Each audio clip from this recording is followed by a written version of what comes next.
Wait, before we begin, let me know in the comments below what is your favorite and least favorite Super Dragon Ball Heroes mission and why. Okay, let's begin. Hello everyone, I am your host, SDBH. As many of you know, Super Dragon Ball Heroes is an arcade Dragon Ball spin-off game, exclusive to Japan and some Asian countries. This game has an anime promotion and a manga that assists on promoting the arcade game and expanding the story. So far we have 4 missions: Universe Mission, Big Bang Mission, and Ultra God Mission. The 4th mission is called Meteor Mission, and it's on its way, releasing the first episode on the 22nd of October.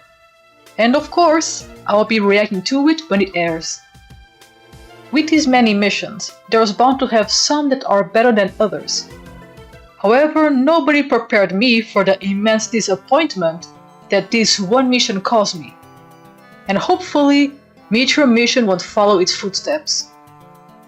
Ultra God Mission was the most recent mission, and one that created a space-time tournament with a lot of fights, and it even brought back older characters, which could open the door for many battles and interesting scenes. In the beginning, nobody knew the real intentions of this tournament. And what were those intentions, you may ask? Well, everyone had to fight for their timeline and existence to not be eliminated by a retired tyrant Supreme Cow of Time. This Supreme Cow of Time is none other than Aeos, and she is not alone in trying to supervise and put these timelines in their place. Aeos has the help of the Warriors in Black, which one of them debuted on Big Bang Mission. But they aren't the only villains of Ultra God Mission. We also have Demigra, that finally managed to fulfill his ultimate plan that he tried to build ever since Universe Mission. Yes, Demigra has been a prominent character since the first Super Dragon Ball Heroes mission. With all this going on for Ultra God Mission, one would imagine that it had at least 12 arcade chapters, just like Universe Mission and Big Bang Mission, or even more, right? I mean, we have a villain Supreme Cow of Time that is doing a tournament to eliminate timelines, and Demigra has been plotting this ascent since the very beginning. But alas, we did not get 12 missions. Ultra God Mission has a measly 10 mission chapters. And in terms of the arcade, it's one with the least dialogue and differences compared to the anime promotion, which is never a good sign. Ultra God Mission is the most disappointing Super Dragon Ball Heroes content that I have encountered thus far. If you disagree with me, let me know in the comments below. There is only so much you can do with cool looking fights and no more substance to add to it. This is Ultra God Mission in a nutshell. An amazing premise with cool characters that are barely used and extremely rushed. I understand that this is an arcade game, but when the previous missions were as good as they were, it's inevitable that this one falls short in comparison. So let's go more in depth as to why I believe Ultra God Mission is the worst mission of Super Dragon Ball Heroes. I really hope that Meteor Mission won't end up being a dumpster fire too. Majin Zoto has been gone for almost 4 years, it needs to be good. But considering what happened with Demigra, my hopes are low. So Ultra God Mission, as I said before, should have been at least 12 missions long. In my opinion, I could see the whole Ultra Space Type tournament being its own mission, with maybe 10 chapters, and the Dark King Demigra arc could have ended up being another mission altogether. Maybe a Dark King mission, for example, where we delve more into Demigra's past and explore more the Dark King aspect of Super Dragon Ball Heroes, similar to what we had in the manga. Also, of course, these missions would lead one towards the other. Demigra wanted to be a Supreme Cow of Time after all. As Dragon Ball fans, I think that many of us want to see epic fights, who wins against who, and even see older faces fighting newer faces. But almost none of that had a proper time to shine in Ultra God Mission, outside of the obvious main fights, that is. Thankfully, the manga managed to add more where the anime promotion and arcade could not. However, Nagayama can't do all the heavy lifting of this series. Like for real, the dude probably has Broly's physique for almost carrying Super Dragon Ball Heroes on his back. If you want to understand what I'm talking about, you can watch this video where I do a deep dive into the manga of Super Dragon Ball Heroes. The Ultra Space Type Tournament starts off strong, showing all the contestants and providing an atmosphere of uncertainty with the arrival of Aeos and her warriors in black. Despite it starting off strong by introducing us to the concept of this grandiose space-type tournament, where strong warriors will clash and show their strengths, it ends up almost not showing anything at all. And this is basically what happens with the entirety of Ultra God Mission. It always starts out great and bombastic, but ends up shooting itself in the foot, by not providing the audience and players with the encounters to back it up. Or if they do show us something, it ends in a few seconds, and we just have to stand there looking in disbelief that the fight is already over, because we just expected a bit more. You could say that it's our own fault for expecting anything of quality coming from Super Dragon Ball Heroes. But when you actually look at the stories presented in the previous missions, and how Ultra God Mission was building itself up to be a longer mission, with many battles and interesting premises, it's pretty hard to solely blame some of the Heroes fans for expecting something more from it. Everything seemed to be escalating to something amazing, only to end in 10 mission chapters with a constant rush of the story.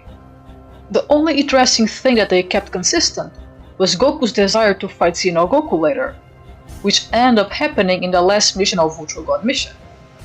It was overall great, but when it's your only saving grace, outside of the entirety of episode 9, that was bomb, it doesn't sound as good as it should be. As I was saying before, the Ultra Space Time Tournament began really strongly, to then ending up not showing anything of the additional fights that some of us wanted to see. I mean, in the beginning we see Cambra and Hearts, Broly vs Jiren, Janemba vs Kid Buu, but in the anime promotion and even arcade, they almost don't do anything with it outside of some mentions. Thankfully, the manga manages to show us extra battles, but overall it was a big waste of potential. In terms of pacing, it may not be the worst I've ever seen, but it's still quite bad. It's way too rushed.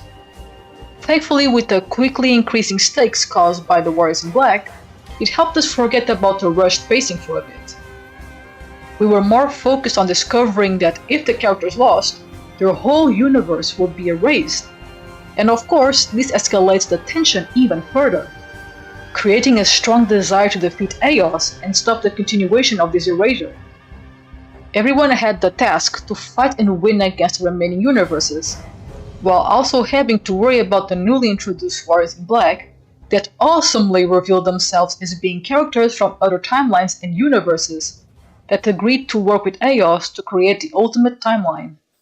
While everyone was busy fighting the tournament, Klonoa managed to confront Aeos that culminated in them both transforming into their Time Power Unleashed state, and fighting for the Box of Time that contains all the time scrolls.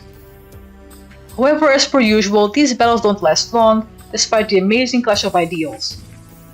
But since Klonoa couldn't do much against Aeos, Goku had to butt in to fight Aeos, allowing Demigra to obtain the Dark Factor since everyone forgot about him. If you thought I had criticisms regarding the missed opportunities to allow more characters to shine in the Ultra Space Time Tournament, then prepare yourselves because this is where I start to consider Ultra God Mission to be the worst mission of Super Dragon Ball Heroes. Although, before I continue, I have to give credit when it's due. The fact that Ultra God Mission brought in Yamcha and made him have a connection with one of the Warriors in Black, called Vidro, it was really cute and funny moment. But let's go back into my critiques. The rushed pacing and wasted story potential. Aeos wanted and was willing to eliminate Goku right there before the biggest disgrace and worst part of Ultra God Mission rolled around. Basically, the Ultra Space Time Tournament, up until this point, could have been extended to at least 7 or 8 missions. There is just so much things that it could have tapped into, but didn't. Especially if we are taking into account Universe Mission and Big Bang Mission. The content was there and it was juicy. There is a reason as to why I'm taking a long time to cover the translation of Big Bang Mission Arcade. There is just a lot to go through. I am aware that despite the amazing idea of a Supreme King of Time wanting to eliminate our main heroes could have made for some interesting additional chapters, it would maybe be too complicated for them to write and come up with ideas. So I can sort of forgive that. But there is no excuse for what happened to Demigra in Ultra God Mission, which is the part that we will be covering now. The manga tries to correct this by giving Demigra extra development and backstory. But unfortunately, despite Demigra looking extremely powerful, even unbeatable at some point, he had one of the most rushed deaths that I've seen on Super Dragon Ball Heroes. Even Kamiyoran of all things had a better defeat than Demigra in my opinion. I will touch upon this later. How come someone who's been methodical, calculative, and has been jumping sides to try and come out on top, ends up being destroyed and tossed to the side so quickly? Demigra's defeat didn't even cover half of the last episode of Ultra God Mission. For the build-up that they gave Demigra, it came out as rushed and didn't seem to live up to the expectations that it created. Demigra has always wanted to be a Supreme King of Time, ever since his first debut in Xenoverse. In Ultra God Mission, he finally has not just one, but two Supreme Kings of Time at his mercy. And in just a few fights, it's over. Talk about a waste of premise and character.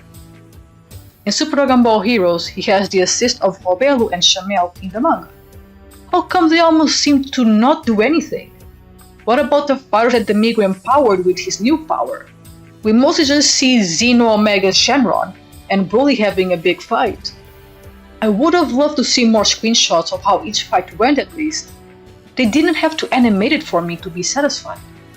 Dark King Demigra seemed to be an insane powerhouse that had no counters, but of course, Vegito had to come in and literally make Demigra run for his money, until they defused, only for Demigra to be defeated by the 3rd generation Kamehameha. It was an amazing scene, don't get me wrong, but it felt that it was great at the expense of Dark King Demigra. I don't mind the ending, just how abrupt and cramped everything is for Ultra God Mission as a whole. This mission feels that it would be a 12 or more mission long due to how quickly everything went. I am aware that this is an arcade game, but considering the previous missions, I just cannot accept the answer as a good one or a gotcha moment. However, this does emphasize my theory that Super Dragon Ball Heroes is running a bit out of budget compared to Universe and Big Bang Mission. It has also been confirmed that Mitra Mission will be fully animated in 3D, and Ultra God Mission by far seem to have the worst animations and 2D models. They look strange more often than not. So to conclude, the reasons why I believe that Ultra God Mission is the worst mission of Super Dragon Ball Heroes is the lack of time to create a proper, fulfilling narrative without it feeling rushed and cut in some corners. You should have had the normal 12 chapters or some additional more. Secondly, the potential of the characters presented not being properly utilized. There was a lot at stake and almost nothing to show for it outside of some fights here and there. Too much wasted potential. And finally, the overall animation and low budget feeling of Ultra God Mission. This felt rushed in all aspects of the word, both in the animation and the arcade. The manga managed to have some fights and interesting bits that made this whole mission not suck as much, but that's about it. With this said, I know that there are many of you who may be discontent at my overall thoughts regarding Ultra God Mission. But to show you that I have no hard feelings, I can offer you a cookie if you leave a nice or constructive comment. And if you have some Super Dragon Ball Heroes friends, don't forget to share this video with them so that we can share our thoughts and love for the game and series over a nice table with cookies and milk. If you enjoy Super Dragon Ball Heroes, I cover the manga, arcade and anime, so if you want to see more you can subscribe and ring the bell, or join our Discord, or follow me on social medias for extra content or to keep you company. Thank you all so much for watching, especially my members who support my channel. If you become a member as well, you gain access to emotes, badges, and some secret perks. With this said, I hope to see you all on my next video shorts for stream, so stay tuned for that content, my friends. I'm running really fast.